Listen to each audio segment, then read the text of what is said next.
Sos Davao del Sur nandito. Oh, Canada.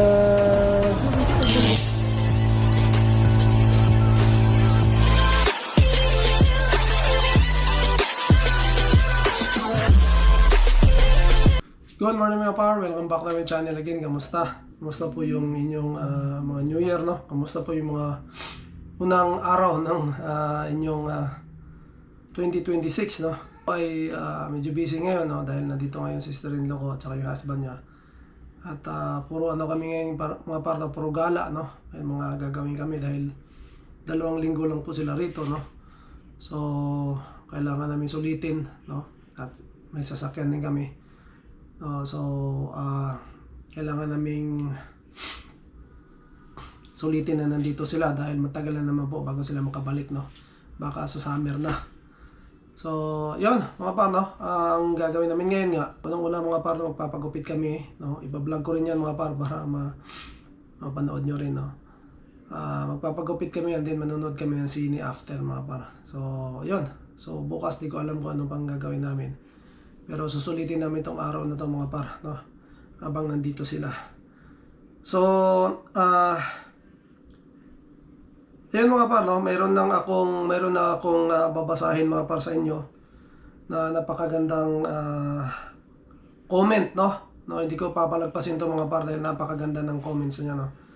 And para ma-share ko rin sa inyo kung hindi nyo pa nababasa mga par doon sa comment section, so mga hindi na ngayon lang nakapanood sa channel natin, no? Yung binlog ko na uwian na ba, no? Yung update ng status ko, no? So nag-comment yung isang kasama natin, no? Na nanonood sa atin. At lagi din tong nagko-comment mga par, maganda rin yung mga pinapayo niya talaga, which is talaga yung mga realidad, no? Kung anong may papayo niya, no? Kung anong may advice niya sa iyo. So maraming salamat par, no? Na-appreciate ko par yung pagko-comment mo, no? Talagang laging nasa realidad, no? Reality yung mga comment mo, no? Na laging nasa yun yung mga dapat mo talagang gawin, no? Yung mga advice ni kabayan, no? Si ano to mga par, no? Si Oxboy Pinoy, no? Ito siya ay nagko-comment dito sa mga ibang vlogs pa natin, no? Maraming salamat par, no?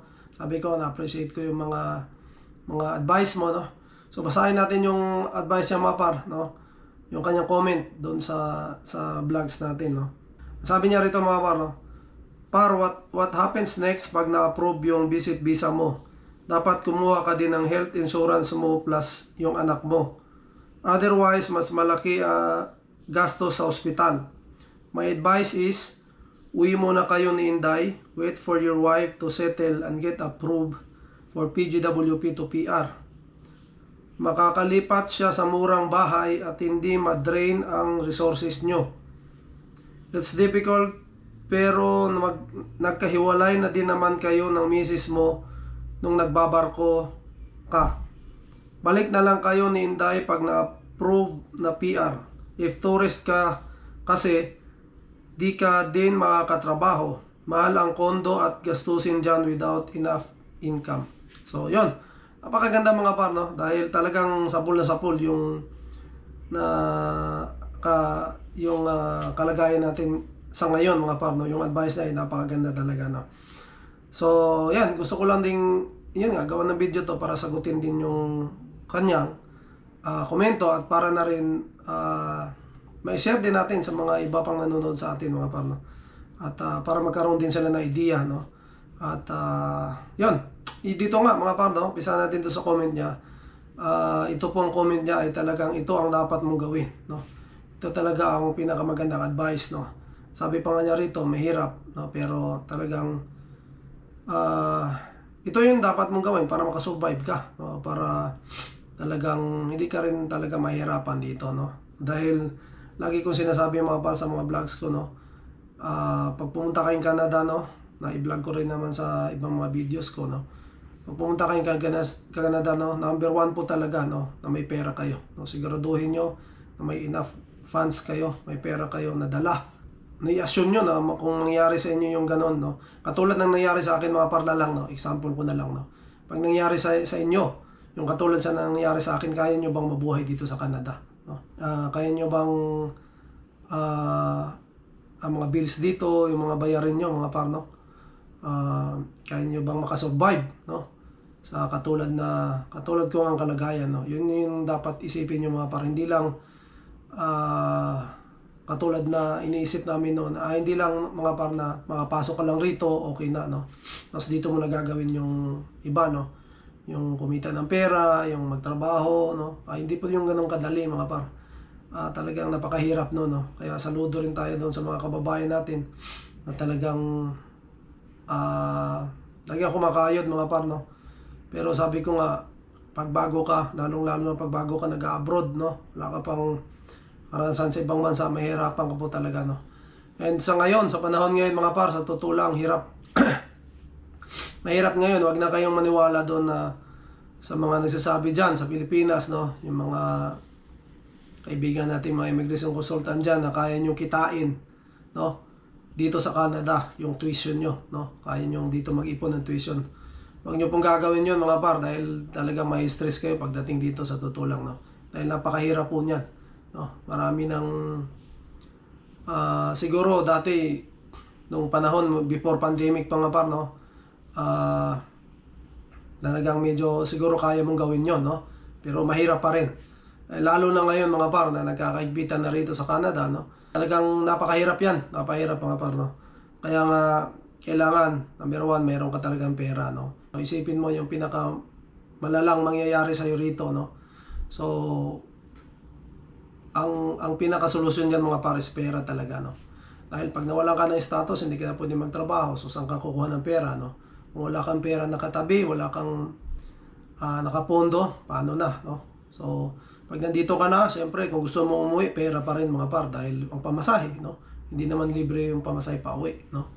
So kung family kayo, ako, mas malaking problema yon, no? Dahil magkano ang pamasahe, di ba? So talagang napakahirap mga par. So ito, mabalik tayo dito sa comment ni Kabayan, no? Yun na, Kabayan, no? Maraming salamat, Oxboy Pinoy, no? Kung ako, mga par, no? Sa akin lang, so hindi naman sa pagmamayabang mga par, hindi naman tayo sa nagmamalaki rito, no? Pero gaya nga ng kung napanood nyo yung mga interview natin, no? Kay Ma'am Ina, no? At dati pa, no? Isa tayo sa pinakamaswerte nga mga par, dahil na-bless tayo, no? Na meron nagsusupport sa atin, no? Dito sa Canada. Pero kung wala nun mga par, ay malamang, no? Sa ako lang mga par, no? Kung wala kaming sponsor, umuwi na ako mga par, no? Dahil talagang walang mangyayari sa akin dito, no? Sa totoo lang, no?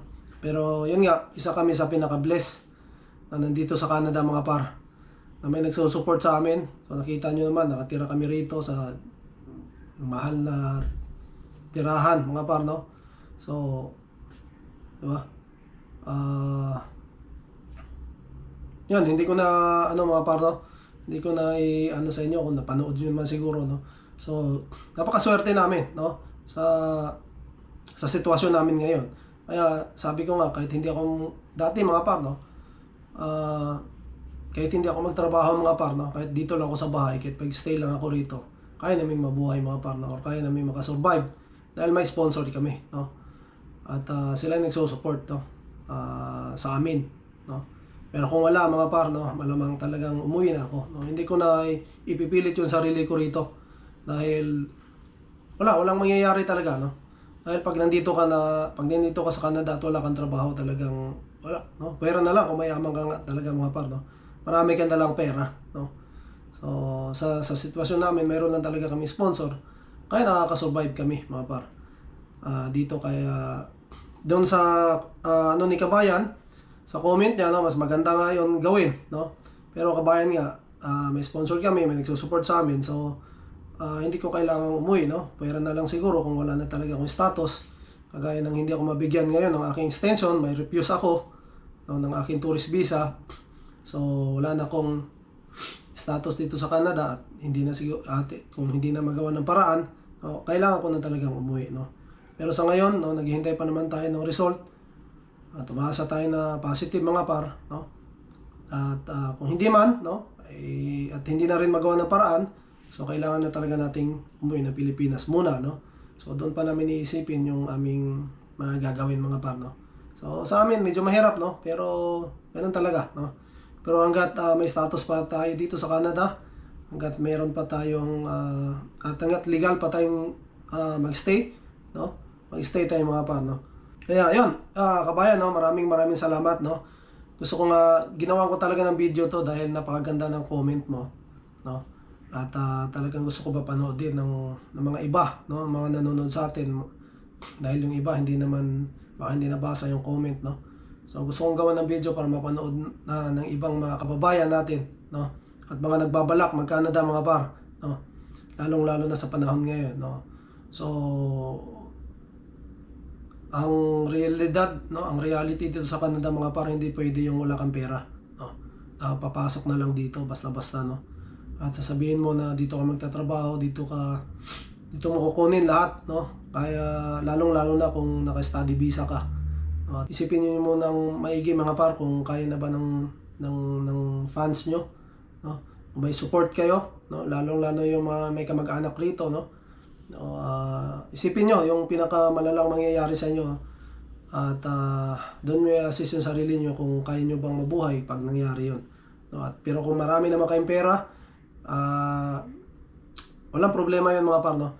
Ang payo ko nga sa inyo kung mag-study visa kayo, no? Kung 2 years yung inyong program, no, kailangan mabayaran nyo at least 1 year, no, ng inyong tuition mga par dito, no? Or kung kaya nyo 2 years, no, bayaran nyo na lahat para upan na lang ng bahay yung puproblemahin nyo rito. Dahil pagka bahay naman mga par, no, kaya mo namang mag-adjust, no? Pwede ka naman tumira doon sa mga mura lang, no? Kung mag-asawa naman kayo, yun, pwede kayong mag-adjust na lang sa pagkain, madali na lang adjustan yun mga par, no? Pinaka-importante talaga itong tuition dahil napakalaki po ang tuition dito, no? At syempre, no, hindi lang naman sa pera mga par, i-assist niyo rin yung sarili, manood-nood kayo ng mga videos, no? Naman dito sa Canada, kailangan nyo maging ready na mentally rin, no? Dahil dito malungkot, no? Hindi katulad sa Pilipinas na marami kayong kaibigan, marami kayong pwede pasyalan, no? Dito po ay iba, no? Talagang tahimik, no? Wala kang kausap, no? Wala kang masyadong kaibigan rito. Hindi katulad talaga sa Pilipinas na madali ka lang makahanap ng kakwentuhan, no? So yun, marami kang dapat isalang-alang mga par. Kailangan pag-aralan mo talagang mabuti, no? Bago ka pumunta, no? Bago ka pumunta dito sa Canada. So ayun lang mga par, ang may papayo natin sa ngayon, no? So salamat mga par, no? Sa nag-comment, Oxboy Pinoy, maraming salamat par sa comments yung napakaganda, no? And gusto ko lang shoutout, no? Kabayan Pedro Roque, shoutout, no? Kuya Elmer and Ate Yeye, Kuya Mon and Ate Vina, no? At sa aking City Alliance family, maraming salamat. And syempre, no, ay Cap JM, ang ating kaibigan dyan sa St. Catherine, no? Hindi rin kami nakapagkita, hindi ko siya na-chat din, no? Sila Brigido Costa nga, hindi rin natuloy, no? Dahil biglang sumama pakiramdam, no? Siguro next time. Pati sila Chris Super in Canada, hindi rin kami nakapagkita dahil na-traffic sila, no? Doon din sila kasi New Year sa Niagara, no? So, ayan. Siguro next time, no, mga par, marami pa naman next time, eh. So, maraming salamat uli sa inyo, mga par. And sa lahat ng nakasuporta sa atin, no, mula pa noon, no, hanggang ngayon, yung mga bagong subscriber na natin, maraming salamat po sa inyo. Magagawa tayo ng maraming videos pa ngayon 2026, no. And sana abangan nyo mga par, no, yung ating camping vlogs, no. Sana next summer makasama tayo sa mga kaibigan natin nagka-camping dahil isa yan sa talagang pangarap din natin, no, na makapag-camping dito sa Canada. So, yun. Tingnan natin next summer kung makakapag-camping vlogs pa tayo, no. Pero sa ngayon, winter pa naman mga par, enjoyin muna natin to. Siguro dito ko muna tatapusin ang aking vlog mga par. Maraming salamat. To God be all the glory, and we'll see you in the next one. Bye!